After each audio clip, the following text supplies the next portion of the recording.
primeira coisa que eu quero dizer é que venda não existe. Venda é uma alucinação da nossa cabeça. A gente acha que vende, a gente não vende nada. O que acontece é que a pessoa compra. A pessoa compra. Não, a gente não vende nada, é a pessoa que compra. Ou seja, venda é a gente achando que, entendeu? Sai da gente, mas não é. Tudo acontece no cérebro da pessoa que vai executar a ação. A compra é uma ação.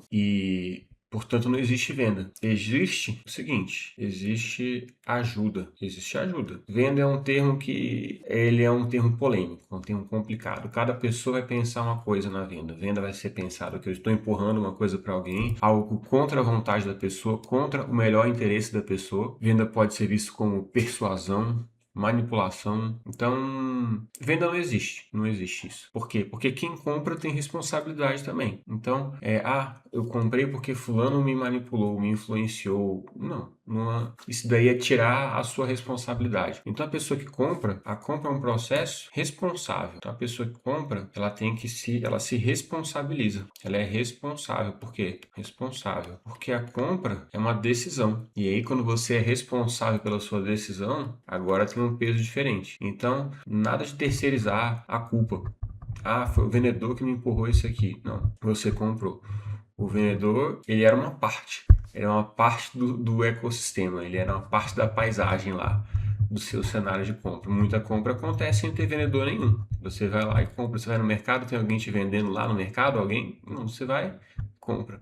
Né? Então, a compra é uma decisão que a gente toma. E uma decisão implica responsabilidade. Quando a gente é responsável por algo, a gente pensa às vezes duas vezes, né? Então, vamos falar então sobre a psicologia da decisão. É aqui que está o cerne. Então, tá vendo? As palavras, elas mascaram o significado. A gente tem que tomar muito cuidado com as palavras, porque cada palavra, às vezes, para cada pessoa diferente, tem um significado diferente. E a gente não consegue se entender. Tem uma comunicação, uma conversa e um tá falando A, o outro tá escutando B. Então é um papo sem sentido, um papo de doido. Não vale a pena. Então vamos conversar, vamos tentar entender o que são os princípios, vamos tentar chegar numa coisa mais elementar e a gente partindo desses princípios e ver se a gente consegue ir derivando pra gente uma parte que seja prática, que seja útil, né? Então, quando a gente fala de decisão, decisão envolve o quê? Opções. Opção A, opção B, opção C, opção D. E quando a gente tem opções, quanto mais opções a gente tem,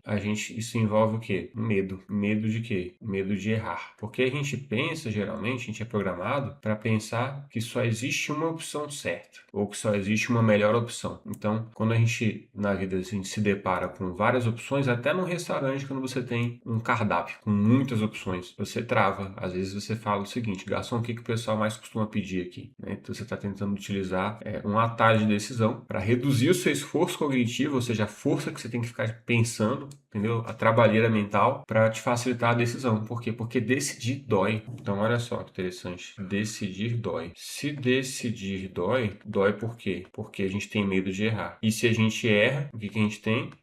Culpa. E o que quer dizer a culpa? A culpa quer dizer redução de status, quer dizer que você pode ser expulso, quer dizer que você pode ser penalizado, você pode ter que pagar caro por isso, entendeu? Quer dizer que você se sente um trouxa, um otário. Isso aí o pessoal tem muito medo, o ser humano tem muito medo de se sentir otário, entendeu?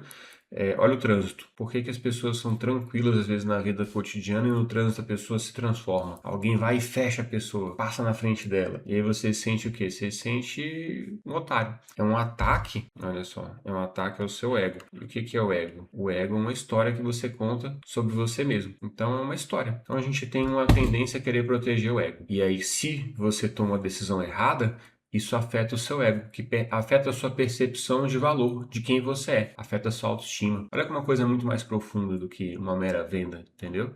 Por trás da venda tem uma decisão. Na verdade, a venda é uma compra. A venda é uma compra, a compra é uma decisão que te coloca responsável, porque se você é responsável, agora você tem medo de errar. Né? Sua decisão errada dói, que vai te causar culpa e vai afetar o seu ego. Então, por isso que decidir é uma coisa difícil. Por isso que vender, em outras palavras, é uma coisa que pode ser difícil. Aqui eu estou trazendo um conceito mais abrangente, mas a gente pode entrar em outras variáveis, em algumas nuances. Decidir algumas coisas é fácil, outras coisas é difícil. Então tem isso, tá? Então veja lá.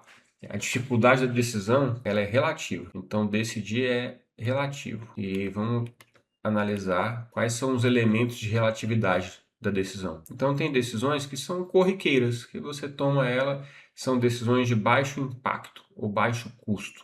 Que se você errar, você não vai sentir uma grande... Isso varia de pessoa para pessoa, isso varia do que está sendo colocado em pauta para decidir. Isso varia muito com relação ao custo que você vai ter, porque uma decisão é uma frase clássica. Decisão é igual o quê? Do latim, salvo engano, decisão vem de decidere, alguma coisa assim, tá? E decidere do latim tem a ver com o quê? Excluir. Então, decidir é igual a excluir. Excluir opções. E olha lá, quando a gente está excluindo, então eu estou matando as opções aqui, eu quero ficar com a opção A. Eu vou matar a B, vou matar a C, vou matar a D, ó. Eu excluí essas opções. O que acontece quando a gente exclui? Quando a gente exclui, a gente perde, a gente abre mão, a gente perde. E o ser humano tem uma tendência cerebral muito forte que se chama, talvez você já tenha ouvido falar, aversão à perda. Em inglês, aversion loss. Aversão à perda. A gente tem muito mais medo de perder algo do que a gente tem vontade de ganhar algo novo. Você pensa assim, vamos fazer um par ímpar aqui. Se você perder, você me paga R$100. Se você ganhar, eu te pago 110. E aí? Se perder, você paga 100. Se ganhar, eu te pago 110. Matematicamente falando, a opção correta seria você apostar, porque você tem mais a ganhar do que a perder. Essa é a resposta matemática. Mas a resposta emocional do nosso cérebro é uma resposta, eita, pô, mas se eu perder, eu perco 100 pontos. Então, é a aversão à perda, ela é mais forte. É uma tendência do ser humano. Você só pode superar ela com racionalidade. Então, se a gente está falando que decidir é excluir opções, quando você tem opções que são poderosas para você excluir, a decisão ela dói mais. Quando as coisas que você tem para excluir são coisas que não fedem nem cheiram, são mais corriqueiras, então a decisão fica mais fácil. Em outras palavras, se a gente vai fazer uma troca, eu tenho algo para trocar com você, eu tenho um produto e você tem o dinheiro. Se eu vou trocar esse produto por um dinheirinho, é uma decisão fácil. Por que você perde? Você perde o dinheirinho. Fácil. Se o que você tem para trocar é um dinheirão, aí já é difícil. Aí você trava, você fica com medo. Por quê? Porque agora é uma decisão que tem uma implicação maior. Você tem que abrir mão, excluir coisas mais importantes. Você vai perder mais. Então você trava. É natural. Eu quero que vocês entendam isso aí. É natural. É esperado. É saudável, vamos botar assim. Se a pessoa não tem isso, tem alguma coisa de errado acontecendo. Então é natural, é saudável. O medo de decidir é saudável, portanto, o quê? A resistência numa venda, numa compra. Isso é natural do cérebro humano. Então, onde é que entra o vendedor? O vendedor, ele entra para ajudar a pessoa a assimilar as implicações das opções que ela tem. Então, vamos lá.